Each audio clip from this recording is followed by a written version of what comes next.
Hi, இந்த வீடியோவில் JavaScript string ஆப்ரேட்டரை பற்றி பார்க்கலாம். அண்ட் இந்த ஸ்ட்ரிங் ஆப்ரேட்டரை பற்றி நான் ஜாவாஸ்கிரிப்ட் ஆப்ரேட்டர் டைப்ஸ் பற்றி எக்ஸ்பிளைன் பண்ணும்போது நான் இதை மென்ஷன் பண்ணல. ஏன்னா ஸ்ட்ரிங் ஆப்ரேட்டருங்கிறது ஒரு செப்பரேட் ஆப்ரேட்டர் கிடையாது. இது நம்ம அரித்மெட்டிக் ஆப்ரேட்டரில் பார்த்த அந்த அடிஷன் ஆப்ரேட்டர் தான். So plus symbol.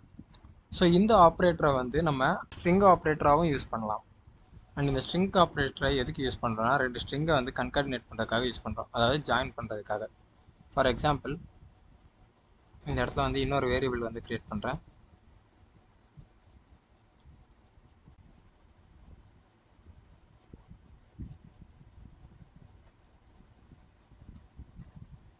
So டெக்ஸ்ட்டுங்கிற வேரியபிளில் லைக்ஸுங்கிற ஸ்ட்ரிங்கும், டைட்டிலுங்கிற வேரியபிளில் profile அப்படிங்கிற ஸ்ட்ரிங்கும் இருக்குது. ஸோ இந்த ரெண்டு ஸ்ட்ரிங்கையும் இப்போ நம்ம கன்கார்டினேட் பண்ணி அதை இந்த லைக்ஸுங்கிற எலமெண்ட்டோட இன்னர் டெக்ஸ்ட்டாக நம்ம ஆட் பண்ண போகிறோம்.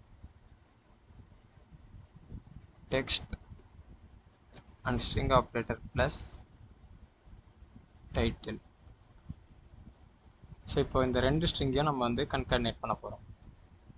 பார்த்தீங்கன்னா லைக்ஸ், ப்ரொஃபைல் ரெண்டுத்தையும் கன்கார்டினேட் பண்ணி நமக்கு டிஸ்பிளே பண்ணுது. ஸோ இதுதான் ஸ்ட்ரிங் ஆப்ரேட்டரோட யூஸ். அண்ட் இப்போது இந்த ப்ளஸ் சிம்பிளை தான் நம்ம அரித்மெட்டிக் ஆப்ரேட்டர்லையும் யூஸ் பண்ணுறோம். பட் அந்த இடத்துல அடிஷனை பெர்ஃபார்ம் பண்ணுது, இந்த இடத்துல கன்கார்டினேட் பண்ணுது. ஸோ இங்கே டிஃப்ரென்ஸ் என்னென்னா, நீங்கள் ஸ்ட்ரிங்கை ப்ளஸ் சிம்பிளோட யூஸ் பண்ணும்போது அது ஸ்ட்ரிங் கன்கார்டினேஷனுக்காக நம்ம யூஸ் பண்ணுறவங்கட்டு அது ஸ்ட்ரிங் கன்கார்டினேஷனாக பெர்ஃபார்ம் ஆகும். பட் நீங்கள் நம்பர்ஸில் இந்த ப்ளஸ் சிம்பிளை யூஸ் பண்ணிங்கன்னா அது அடிஷனுக்காக நம்ம யூஸ் பண்ணுற அரித்மெட்டிக் ஆப்ரேட்டராக பெர்ஃபார்ம் ஆகும். ஸோ இதுதான் இங்கே இருக்கிற டிஃப்ரென்ஸ். ஸோ இதை நம்ம இப்போ செக் பண்ணலாம். எக்ஸ் ப்ளஸ் ஒய் அப்படின்னு கொடுக்குறேன். ஸோ பார்த்தீங்கன்னா 13 டிஸ்பிளே ஆகுது. 10 + 20 அப்படின்ட்டு இங்கே அடிஷன் ஆப்ரேஷன் பெர்ஃபார்ம் ஆகிருக்கு. அண்ட் ஃபஸ்ட் நம்ம பார்த்துருந்தோம், டெக்ஸ்டையும் டைட்டிலையும் ஆட் பண்ணும்போது ஸ்ட்ரிங் கன்கார்டினேஷனாக பெர்ஃபார்ம் ஆச்சு. அண்ட் ஃபார் எக்ஸாம்பிள், இப்போது நம்ம இந்த டெக்ஸ்ட்டையும் நம்பரையும் யூஸ் பண்ணி இந்த ப்ளஸ் சிம்பிளை யூஸ் பண்ணலாம். இப்போ என்ன நடக்குதுங்கிறத பார்க்கலாம். அண்ட் பார்த்தீங்கன்னா லைக்ஸ் 20 அப்படின்னு வருது.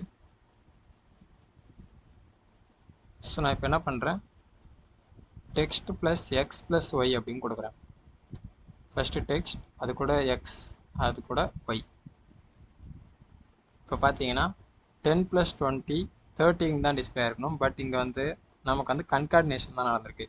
ஜஸ்ட் இது எல்லாத்தையுமே இந்த வேரியபிளில் இருக்கிற வேல்யூ எல்லாத்தையுமே அது கன்கார்டினேட் பண்ணி, அதாவது ஜாயின் பண்ணி நமக்கு டிஸ்பிளே பண்ணியிருக்கு ஒரே லைனில். ஸோ அதுதான் இங்கே நடந்திருக்கு. ஸோ நீங்கள் ஃபஸ்ட்டில் ஸ்ட்ரிங்கை கொடுத்துட்டிங்கன்னா, அதுக்கப்புறம் நீங்கள் ப்ளஸ் சிம்பிள் யூஸ் பண்ணிங்கன்னா இது ஒரு ஸ்ட்ரிங் கன்கார்டினேஷன் அப்படின்ட்டு ஜாவாஸ்கிரிப்ட் கன்சிடர் பண்ணிடும். ஸோ அதுக்கப்புறம் நீங்கள் எந்த நம்பர் வேல்யூ கொடுத்தாலுமே அது ஸ்ட்ரிங் கன்கார்டினேஷனாக கன்வெர்ட் ஆகிடும். ஸ்ட்ரிங் கன்கார்டினேஷனுக்காக நீங்கள் கால் பண்ணுறதா கன்சிடர்ட் ஆகி நமக்கு ஸ்ட்ரிங் கன்கார்டினேஷன் தான் பெர்ஃபார்ம் ஆகும். பட் நீங்கள் ஃபஸ்ட்டில் நம்பரை கொடுத்துட்டு அதுக்கப்புறம் நீங்கள் ஸ்ட்ரிங் கொடுத்தீங்கன்னா உங்களுக்கு அடிஷன் ஆப்ரேட்டரும் ஒர்க் ஆகும். ஃபார் எக்ஸாம்பிள், இங்கே டெக்ஸ்ட் அப்படின்னு கொடுக்குறேன். ஸோ இப்போ பார்த்தீங்கன்னா 30 அண்ட் அதுக்கப்புறம் தான் ஸ்ட்ரிங் கன்கார்டினேஷன் நடந்திருக்கு. So first X plus Y 30 அப்படின்னு பெர்ஃபார்ம் ஆகிட்டு இது அரித்மெட்டிக் ஆப்ரேஷனாக அதை கன்சிடர் பண்ணிவிட்டு நெக்ஸ்ட்டு ப்ளஸ் கொடுத்துருக்கோம். ஸோ இந்த இடத்துல ஒரு ஸ்ட்ரிங்கையும் நம்பரையும் நம்ம ஜாயின் பண்ணுறோம். இந்த இடத்துல என்ன ஆகிடுதுன்னா, இங்கே 30 இருக்குது, இங்கே நம்மளோட லைக்ஸுங்கிற ஸ்ட்ரிங் இருக்குது. ஸோ ஸ்ட்ரிங்கையும் நம்பரையும் நீங்கள் ப்ளஸ் சிம்பிள் யூஸ் பண்ணி ஆப்ரேஷன் பெர்ஃபார்ம் பண்ணிங்கன்னா ஸ்ட்ரிங் இருந்தாலே அது ஸ்ட்ரிங் கன்கார்டினேஷனாக கன்சிடர் ஆகிடும். ஸோ என்ன ஆகிடுச்சின்னா, இந்த 30 கூட இந்த லைக்ஸ் ஜாயின் ஆகிடுச்சு. ஸோ இன்னும் டீப்பாக நம்ம பார்க்கணுன்னா,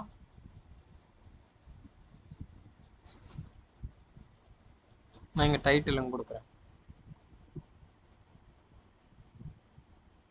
அண்ட் இப்போ பார்த்தீங்கன்னா 10 ஒரு ஸ்ட்ரிங் அண்ட் 20 ஒரு ஸ்ட்ரிங். அண்ட் இங்கே இப்போ என்ன நடக்குதுன்னா, எக்ஸுங்கிறது ஒரு நம்பர் வேல்யூ அண்ட் டைட்டில் அப்படின்றது ஒரு ஸ்ட்ரிங் வேல்யூ.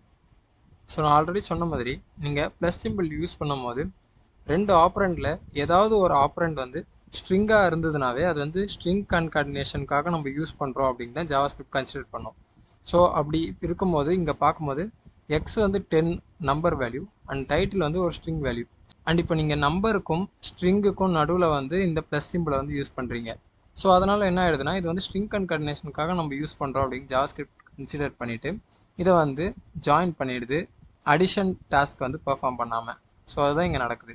10 ப்ளஸ் ப்ரொஃபைல் இது ரெண்டுத்தையும் ஜாயின் பண்ணிவிட்டு நெக்ஸ்ட்டு ஒயில் வந்து பார்த்தா இது வந்து ஒரு நம்பர் வேல்யூ 20 இருக்கு. அண்ட் நம்ம ஆல்ரெடி பார்த்த வேல்யூ என்னன்னா ஸ்ட்ரிங். இப்போது இது வந்து எல்லாமே ஸ்ட்ரிங். ஸோ ஸ்ட்ரிங்கையும் நம்பரையும் ஜாயின் பண்ணும்போது அது வந்து ஸ்ட்ரிங் கன்கார்டினேஷன் தான். ஸோ இங்கே வந்து அடிஷன் ஆப்ரேட்டராக இது கன்சிடர் ஆகாது, ஜஸ்ட் ஸ்ட்ரிங் ஆப்ரேட்டராக கன்சிடர் ஆகிடும். ஸோ அதனால் இது ரெண்டுத்தையும் வந்து ஜாயின் பண்ணிடுச்சு. அண்ட் அதுக்கப்புறம் ஃபைனலாக வந்தால் இது வந்து ஆல்ரெடி ஸ்ட்ரிங் வேல்யூ அண்ட் இங்கே எல்லாமே இப்போது ஸ்ட்ரிங் வேல்யூ. ஸோ ஸ்ட்ரிங்கையும் கன்கார்டினேட் பண்ணி நமக்கு ஃபைனலாக வந்து இந்த அவுட்புட் வந்து டிஸ்பிளே ஆகுது. ஸோ நீங்கள் இந்த ப்ளஸ் சிம்பிள் யூஸ் பண்ணி ஒரு ஸ்ட்ரிங் கூட ஒரு நம்பரை கேல்குலேட் பண்ணிங்கனாவே வந்து அது வந்து ஸ்ட்ரிங் கன்கார்டினேஷன் ஆகிடும். பட் நீங்கள் நம்பர் கூட நம்பர் யூஸ் பண்ணும் போது நீங்கள் இந்த ப்ளஸ் சிம்பிளை யூஸ் பண்ணிங்கன்னா அது வந்து அடிஷன் ஆப்ரேஷனாக கன்வெர்ட் ஆகிடும். ஸோ இதுதான் வந்து இந்த ஸ்ட்ரிங் ஆப்ரேட்டரோட யூஸ். நீங்கள் வந்து ஸ்ட்ரிங்கை வந்து ஆட் பண்ணலாம், ஸ்ட்ரிங் கூட நம்பரையும் உங்களால் ஆட் பண்ண முடியும். அண்ட் இப்போ நம்ம